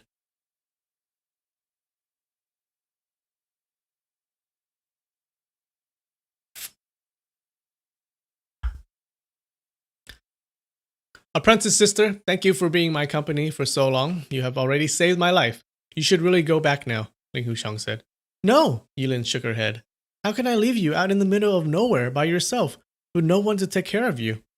When you get back to Uncle Master Liu's house, you can tell my junior apprentice brothers in secret. Then they will come to take care of me. Yilin felt really sad. So it's really because he wants the company of his little apprentice sister, and the sooner I go get her, the better, she thought. Not able to suppress her sadness, she started weeping. Oh no! Teardrops started dripping down to the ground. Seeing her cry, Ling Huchong was caught in surprise. Why are you crying? Are you afraid to get punished by your master when you get back? He asked. Yilin shook her head. Oh, I see. You are afraid to bump into Tianpo Guang again. Don't be afraid. From now on, he will only run away from you as soon as you are in sight. He will never dare meet you again, Ling Huchong said. Yilin shook her head again, and more teardrops fell to the ground. Ling Huchong was confused. Well, my mistake. I apologize. Little apprentice sister, don't get mad, he pleaded. Hearing his gentle words, Yilin felt better, but then she thought, he said these words in such a soft-spoken and submissive way. Obviously, he was used to apologizing to his little apprentice sister, and now just blurted them out without thinking. So she blubbered and stamped her feet on the ground. I am not your little apprentice sister. All you can remember is your little apprentice sister, she complained. After the words were blurted out, she immediately regretted it. I am a nun. Why am I saying things like this to him? That's very inappropriate, she thought. Her face flushed, and she turned aside. Ling Huchong looked at her. Her face was completely reddened, while teardrops were still rolling down her cheeks.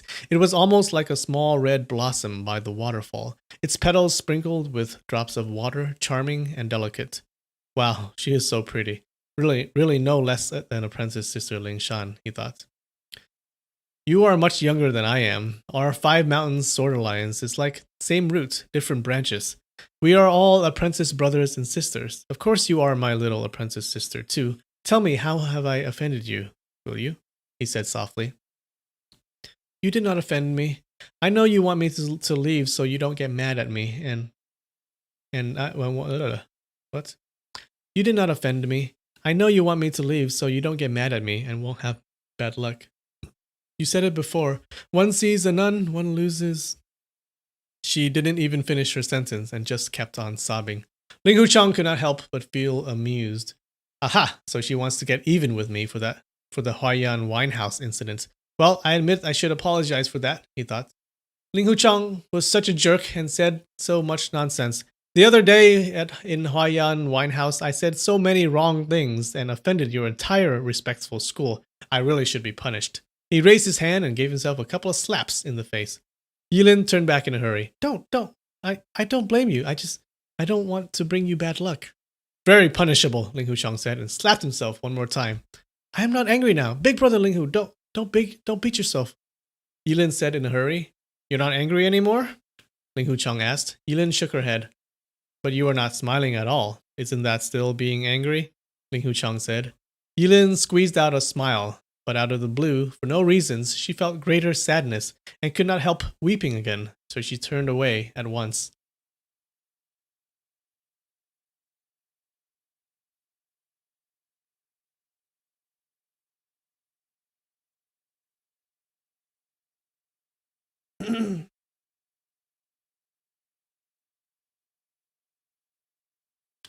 Ling Huchang suddenly let out a long sigh. Yilin slowly stopped weeping and asked quietly, Why did you sigh?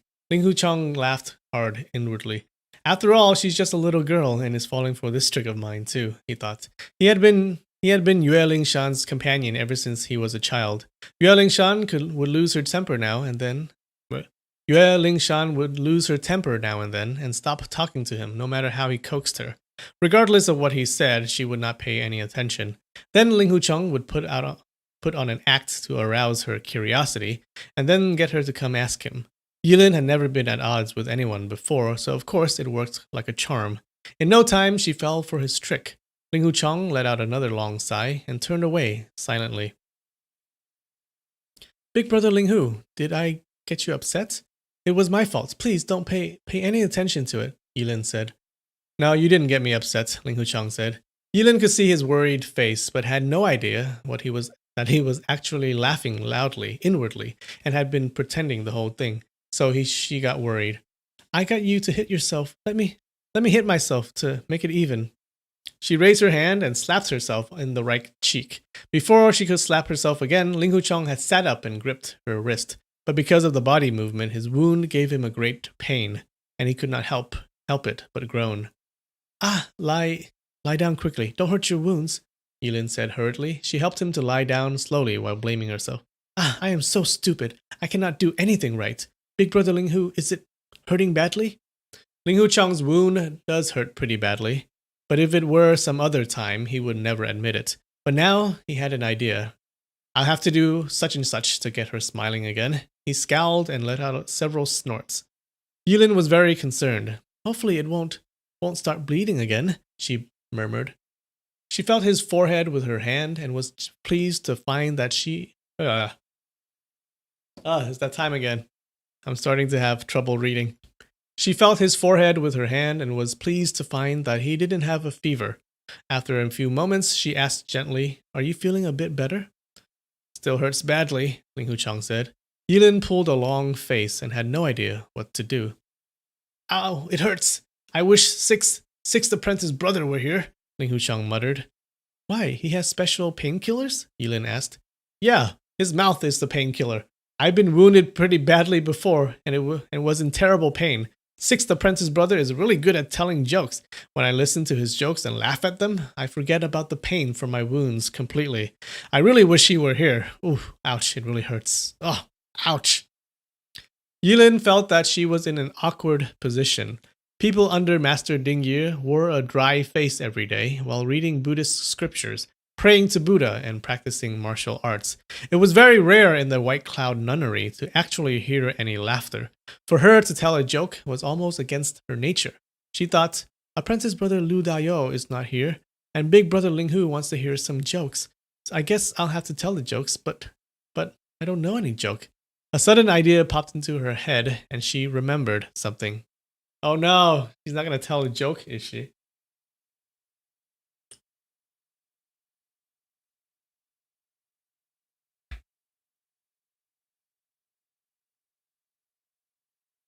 Big Brother Linghu, I don't know how to tell jokes, but I've read a book of scripture in our scripture room that seemed to be interesting. It's called the Scripture of 100 Parables. Have you heard it before? Have you read it before? Linghu Chong shook his head. Nope. I never read any books, especially Buddhist scriptures. Yulin blushed slightly. I am so stupid to ask such a foolish question. You are not a Buddhist, so of course you don't read Buddhist scriptures. She paused and went on. The book, Scripture of 100 Parables, was written by a great Indian monk named Gazina. I'm going to go with that. Gazina. There are many interesting stories in the book. Great. I love interesting stories. Tell me some, Ling Hu Chong encouraged her. Yulin smiled and as countless stories flashed through her memory. Okay, let me tell you the parable of the plow breaking head. A long time ago, there was this bald-headed man. He was naturally bald and didn't have a single hair on his head. For some reason, he got into an argument with a farmer. The farmer had a plow in his hands, so he took the plow and struck at the bald man's head. That blow broke the skin of the man's head, and it started bleeding. But the bald man only laughed and took the abuse without dodging. Bystanders felt it very strange and asked him why he didn't dodge the attack, but rather laughed at it. The bald man said with a big smile, "That farmer is so dumb that when he did not find any hair on my head, he thought it was a rock, and then proceeded to use his plow to break off the rock. If I dodged it, wouldn't I be agreeing that he was the smart one?" Ling Hu Chong burst into loud laughter. "Wonderful story," he exclaimed. "That bald man was a real character. Even if he has to lose his life taking a beating, he shouldn't budge."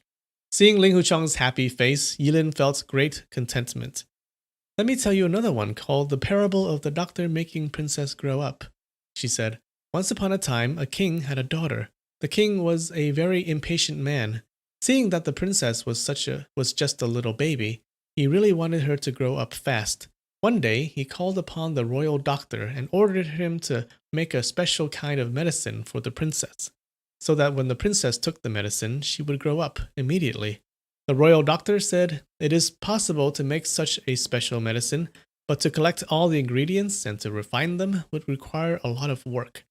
Please let me take the princess home and work on the medicine immediately. I will try to get it done as fast as I can, but your majesty cannot press me." The king said, "Fine, I won't press you." The royal doctor carried the princess back to his own home and then started reporting to the king every day that he was working on getting the ingredients and refining them. 12 years went by. The royal doctor then reported to the king, "I have finished making the special medicine and the princess took the medicine today." He brought the princess to the king. The king was very pleased to see that the little baby had grown into a slim and graceful young girl. He praised the doctor's excellent skills, since right after taking the special medicine, his daughter did grow up, so he granted him great quantities of gold and jewels. Ling Hu Chong burst into loud laughter again. "You said the king was an impatient man," he said, "but he was actually not impatient at all. Didn't he wait 12 years? If I were the royal doctor, I would only need 1 day to change the baby princess into a 17-year-old slim and graceful young girl princess." Yilin stared at Ling Hu Chong with her eyes wide open. "How would you manage to do that?" she asked. Ling Hu Chong grinned. "Apply heavenly connecting glue, dressing, outside, and take White Cloud Bear gallbladder pills inside." "Those are medicines for cuts and bruises. How can they make one grow taller and older?" Yilin asked, laughing. "That's right. After I carried the baby princess back home, I'd get 4 tailors." "Why would you get 4 tailors?" Yilin was even more confused. "For making new dresses, of course," Ling Hu Chong replied. "I'd have them measure your size and make a set of royal gowns the same night. The second morning after you put them on, with an exquisite phoenix coronet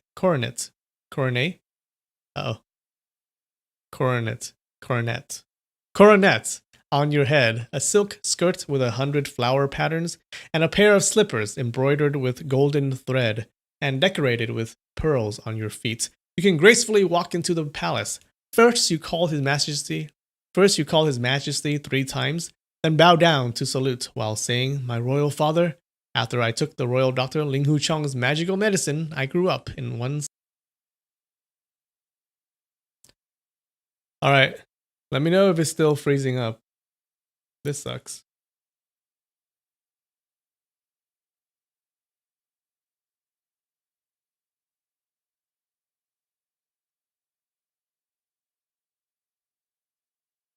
I really need to upgrade my internet.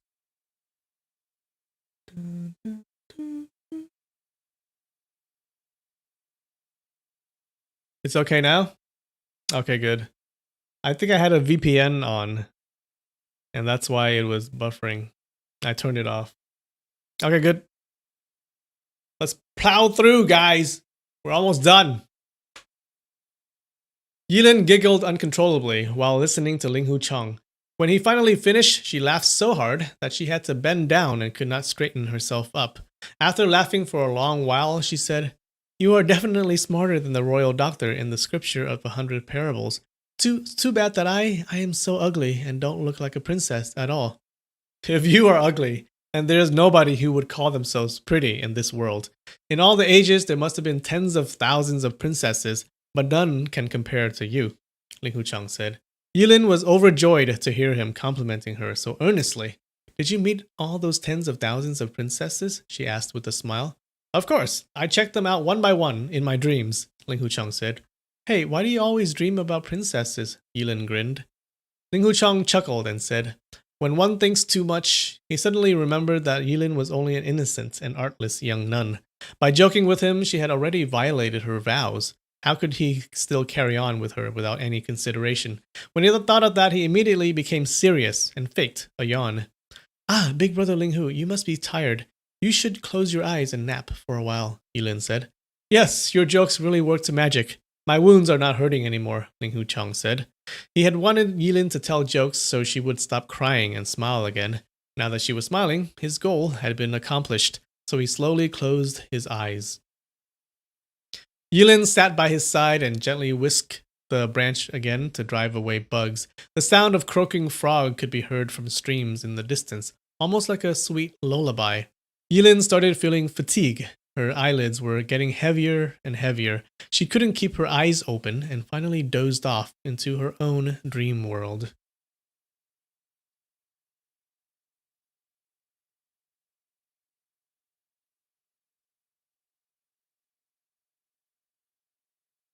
Yeah, Nikki says she's not allowed to tell jokes. I don't know. Is she allowed? She's allowed to tell jokes, right? I think it's because she was joking with a guy, with a man, and that's improper.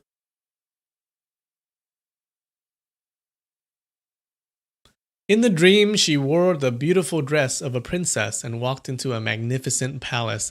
A handsome young man by her side held her hand, and he seemed to vaguely resemble Ling Hu Chong. Then the two of them started floating into the air and above the clouds. Oh no, is she gonna have a wet dream? She just felt unspeakable joy and relaxation. Suddenly, an old nun ran after them, scowling with a sword in her hand. It was the master. Yilin was shocked. She heard the master yelling, "You dirty little swine! You not only didn't follow the rules of the nunnery, but dared to be a princess and mix yourself up with this loafer." Master grabbed her arm while yelling and started pulling insistently. Instantly, everything fell into complete darkness. Ling Hu Chong disappeared, and Master also disappeared, leaving her falling through the heavy dark clouds. Yilin screamed in fear, "Big brother Ling Hu! Big brother Ling Hu!" Her entire body became weak, and she could move neither her arms nor her legs. Not able to struggle, she screamed more, and suddenly found herself waking up from a nightmare and being stared at by Ling Hu Chong, his eyes wide open. Yilin blushed. I, she mumbled shyly. "Did you have a nightmare?" Ling Hu Chong asked. Yilin's face flushed again. "I am not sure." Then with a quick glance, she found Ling Hu Chong having an unusual expression on his face. It seemed as though he was trying to control some severe pain. Your wounds are hurting badly?" she asked hurriedly. "It's no big deal," Ling Hu Chong said, but his voice was shaking. Soon big drops of sweat beaded on his forehead. Yilin could easily tell that he was in great pain. Yilin was very worried and kept asking herself, What should I do? What should I do? She took out a handkerchief and wiped the perspiration from his brow. When her little fingers brushed Ling Huchong's forehead, it felt as if she had just touched a piece of burning coal. She once heard from her master that when a person was wounded by knife or sword cuts and became feverish, it would be very dangerous. Out of desperation, she started reciting Buddhist scriptures. Oh no, it looks like his wound is infected.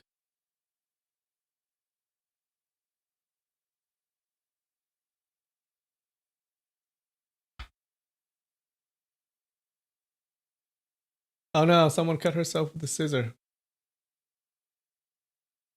Yeah, yeah, I hope you're alright.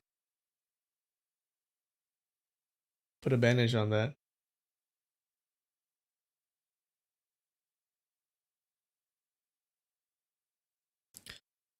For all living creatures, when trouble happens, if he calls Bodhisattva Guan Yin's name with absolute faith, then Bodhisattva Guan Yin would hear him and help him out of the trouble.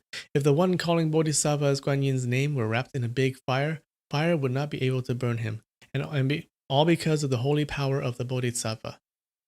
If he were washed away by big waves, then when he calls the Bodhisattva's name, he would be drifting into a shallow spot. The scriptures were from the scripture of magical power from Bodhisattva Guan Yin. At the beginning, her voice was still trembling. After a while, she gradually calmed down. Hearing Yilin's melodious voice getting calmer and calmer, Ling Huchong could tell that she had full faith in the magic power of the scripture.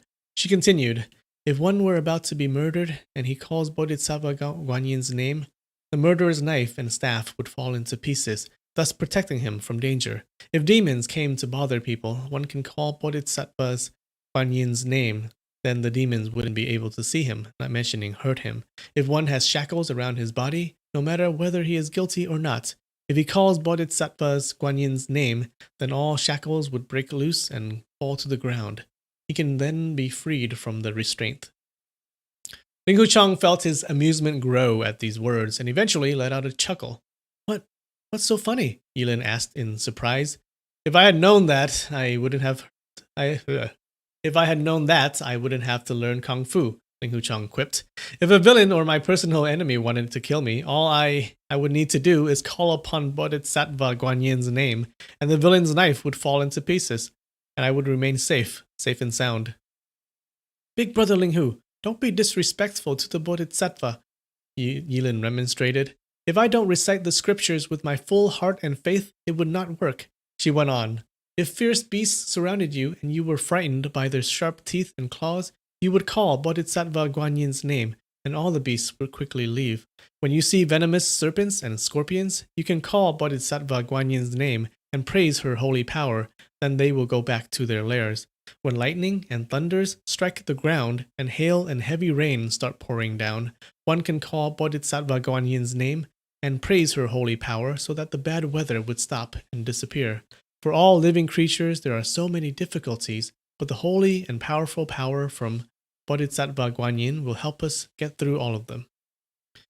Ling Huchong could hear the sincerity in her voice. Although her voice was low, she was really praying for help with all her heart, and had full faith to Bodhisattva Guan Yin. It seemed that she had opened her whole heart to Bodhisattva and was supplicating and praying deep from her heart for the Bodhisattva to show her magical power and stop Ling Huchong from suffering. She was almost like saying, Bodhisattva Guan Yin, I beg you to take away all the pain and suffering from Big Brother Ling Hu and transfer all of it to me. You can change me into a swine or send me to hell, but please alleviate Big Brother Ling Hu of his misery. Later on, Ling Huchong could no longer discern her words, only the sound of her praying, so sincere and earnest. Unbidden tears filled Ling Huchong's eyes. He lost his parents when he was just a child. Master and master wife took good care of him, but because he was always naughty and mischievous, they gave him more punishment than kind affection. Among the fellow apprentices, everyone respected the big apprentice brother and dared not go against his wishes. Little apprentice sister Ling Shan was close to him, but had never shown such care and selfless affection that would accept all manner of misery in exchange for his safety and joy. Feelings of gratitude welled up in his chest. In his eyes, the the little nun seemed to have a holy halo around her body. Yilin's prayers became softer and softer. In her vision, there seemed to be a real Bodhisattva Guanyin standing in front of her, waving a willow branch and spreading dew to help the needy and relieve the distressed. And every call to the Bodhisattva was a direct plea to ask for mercy for Ling Hucheng. Ling Hucheng's heart was filled with gratitude and peace, and soon fell asleep to the gentle and faithful sound of the scriptures. Yes, we're done. Woo! That was another long chapter. 2 hours. What was last week? Was last week also 2 hours? I think so. They're getting longer and longer. All right, I owe you guys one shot. One shot. 1 second. I will go get it. I think I'm gonna do the fireball this week.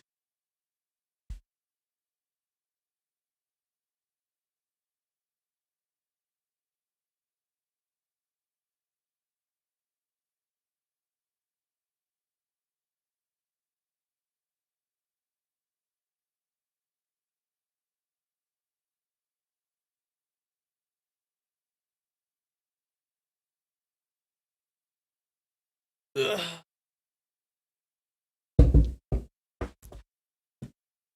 Like, it's a little hard for me to talk now after reading for 2 hours.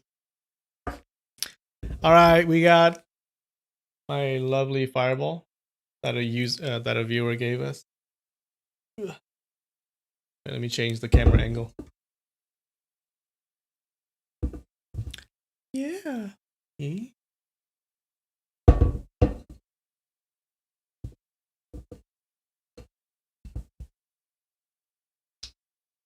Dun, dun, dun.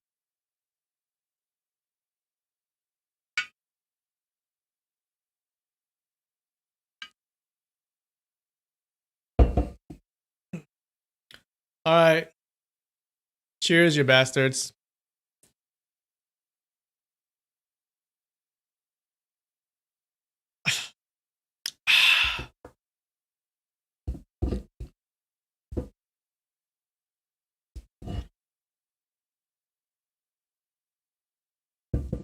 Ah, good stuff. Woo. Drop that Discord link. I'll drop it tomorrow, guys. What is Captain Morgan? Did it go down smooth? Yes. Fireball did go down smooth. It was good. It was less strong than that tequila I had last week.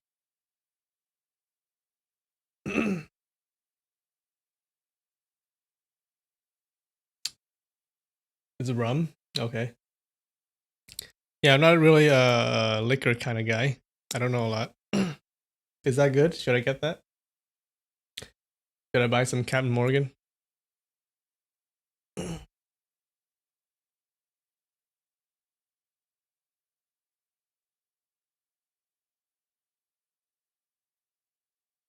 Is that smoke?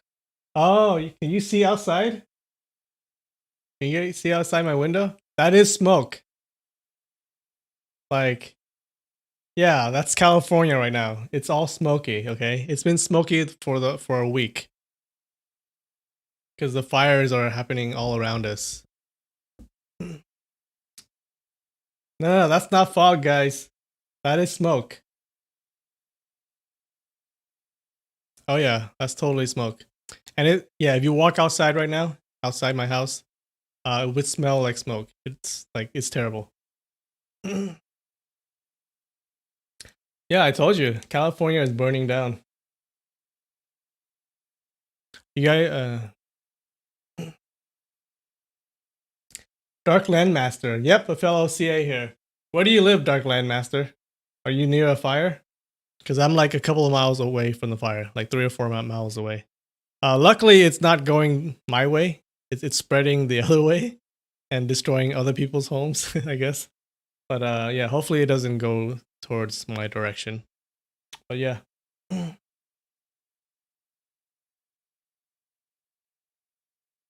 build me a moat. I don't think a moat would help. What would a moat do? Like the fire spreads. You know how fire spreads? It's through the air, right?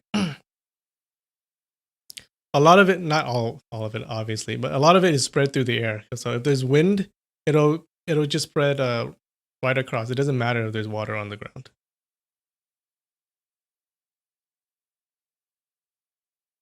All right, you guys. I think we're good. I think we're done. Darkland Master. Yep, there are thunderstorms coming today, tomorrow, and Tuesday. Hopefully, we'll be all right. All right, guys. Bye. I love you. I'll see you next week.